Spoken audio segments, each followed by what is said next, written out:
minutes. We start with our team coverage of what is happening in the Middle East right now. Greg Palcott is in Istanbul ahead of a press briefing from the Pentagon this morning.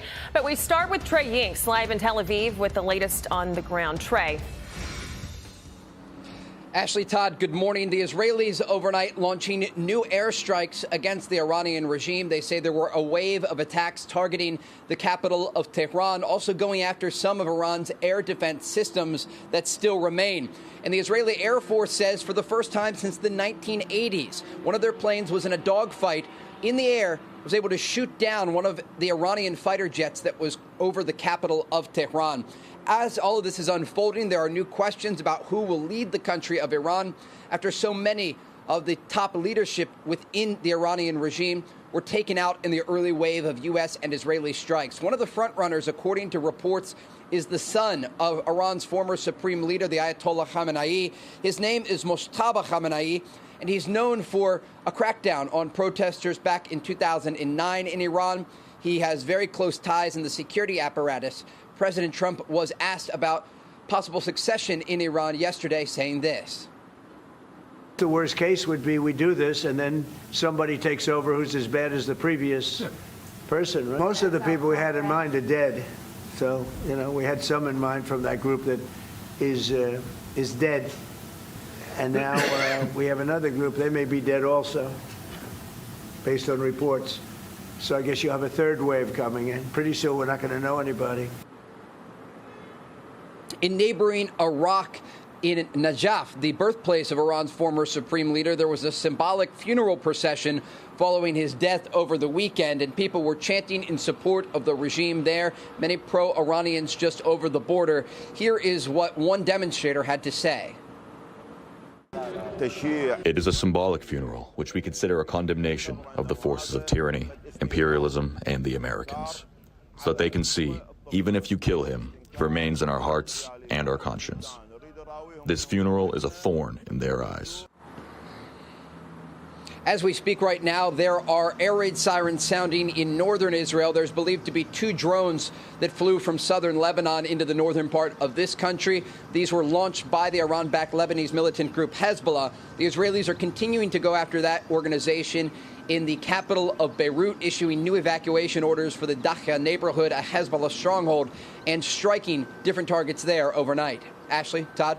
Trey, you're in Tel Aviv. What are the people in Tel Aviv saying about this?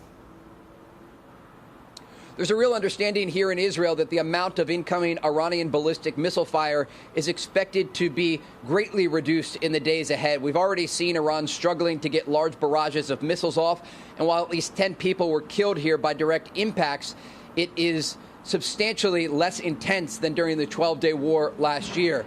And so this is expected to continue in a positive direction for the Israelis as U.S. and Israeli planes go after many of these launching positions inside of Iran. Already, the sense of normalcy is starting to return to Israel. This is a population used to war, and they understand this is a dynamic. It's up and down, but for now, the Israelis are still bracing for the possibility of more incoming attacks in the hours ahead. Okay, Trey Yinks live for us in Israel. Trey, thank you so much. And later this morning, we're going to hear from Pentagon officials with an update on Operation Epic Fury. Let's get right to Greg Palcott live in Istanbul with more. Greg.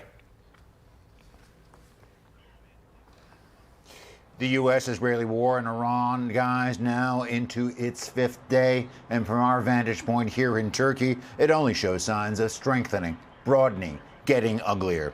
Tehran and other Iranian cities hit by what the Israelis say is their 10th wave of attacks. Government buildings, including those associated with Iran's crackdown on protests, have been hit. This as images of 4 of the 6 American service members killed in action were released. 3 men and a woman ranging in age from 20 to 42, apparently killed in an attack in Kuwait. 18 service members have been seriously wounded.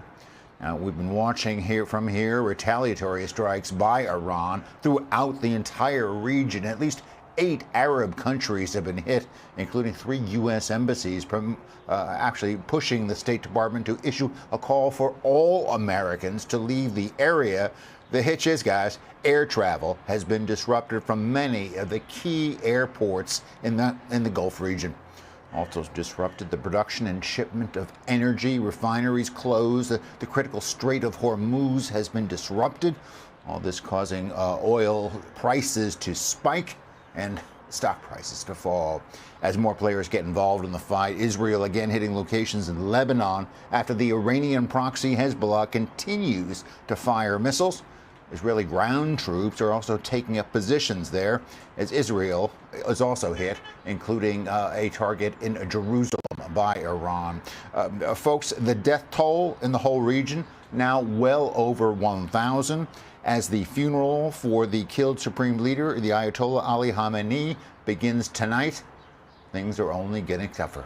Back to you. Greg Palka live for us in Istanbul. Greg, thank you. With that, let us bring in Iranian refugee and former State Department Deputy Special Envoy under President Trump, Eli Cohen. Eli, the big question is what comes next? And that's what we're all wondering here on a Wednesday morning. There's a report that the CIA is working with Kurdish opposition forces to arm them for battle with Iranian security forces, making it easier for the unarmed Iranians to ultimately take to the streets. In your view, Eli, is that the most likely path to regime change? Todd and Ashley, it's good to be with you. I have to say, first of all, that the United States and Israel right now are, from all reporting, ahead of where they imagined they would be at this point, which is about 4 days into Operation Epic Fury. And so that's something for the American people to note, is the success of what has already been achieved, right? We have full decapitation of the Iranian regime leadership. We've seen over 300 missile launchers that have been destroyed so far. We've seen even attacks on the internal suppression system within the country. As to the Kurdish fighters, the Kurds in Iran and also neighboring Iraq are the very few population that are armed and also trained. They are very brave warriors, and we've seen them come out in different conflicts over the years, and they've been partners to the United States. So I think that for us to continue perhaps partnering with the Kurdish fighters is actually a brilliant strategy. And I also want to remind our audience that a few years ago, when we saw a protest movement over the killing of Mahsa Amini, the young woman that the Iranian regime murdered because her hijab was not perfect, she was from the Kurdish areas. And so while the Kurds are an ethnic minority in Iran, I think there is a sense of unity across the country right now, and the Kurds can certainly help lead the way for the entire rest of the population, because again, they're one of the very few population in Iran that are armed and trained. You know, Ellie, I want to talk about Mojaba and the potential of him leading Iran right now, and what it means for the Iranian people, if that is true. And just a little bit of background before I hand this off to you. He's the son of Ali Khamenei, and he's a 56-year-old. He never held political office. A mid-level Shiite clerk known for having close ties to the IRGC, and the guards reportedly pushed for his appointment. What does this all mean? Well, the key thing is what his last name is. He's Khamenei. So he's the now eliminated supreme leader's son, eldest son. And so what it means essentially is that what the regime is trying to do is have the next in line, Khamenei, take over for the last Khamenei. And so this is a heinous personality. He also has his own record of human rights abuses. And I could tell you that hopefully there's a big target on his head. The Iranian people will certainly reject him just the same way that they rejected the monster who his father was. And so I don't think that Mojtaba Khamenei has long to live.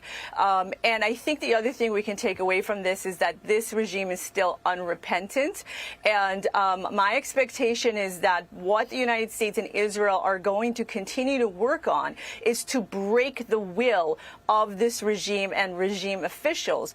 They need to get in Operation Epic Fury, they need to get to the point where regime officials understand that this 47-year reign of terror that they unleashed on Iranians, on the region, and even on the United States itself, that reign of terror is over. So the fact that they selected Mojtaba Khamenei is not a positive sign. They are still not reading the room, but I am confident that under the leadership of President Trump and the partnership of the Israelis, we will break their will.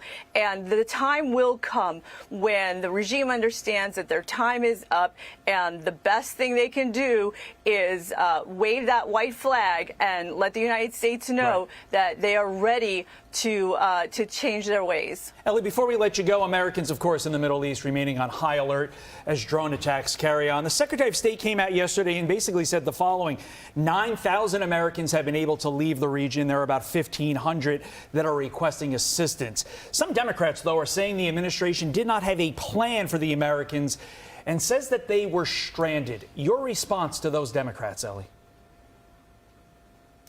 Look, the Democrats are always looking for one way or another to attack and criticize the Trump administration. I know that Secretary Rubio has put together a vast network of State Department employees that are working very hard to help evacuate Americans. And let's be honest here, if the United States had started publicizing some sort of evacuation plan in advance, well, guess what? That means we were going to be telegraphing our attack plans as well. So I think it was completely unrealistic to expect the State Department to do anything different from what they've done. And also, we knew that there were weeks and weeks leading up to conflict in the region. We all saw the reporting that aircraft carriers were coming into the region. So certainly Americans in the region did know that they were in a conflict time and in a conflict zone. And so, you know, there was opportunity for civilians to evacuate the region had they chosen to. I'm confident that the State Department will continue helping everyone leave who can leave. And also, look, we don't know the timeline. Before you know it, we might achieve so much tactical success in the region that that some people who are there might choose to even stay. Yeah, that's a really good point. If you're living in that region, an American, and you see the carrier strike groups going there, you have to realize they're not on a sightseeing mission. They're there for a reason.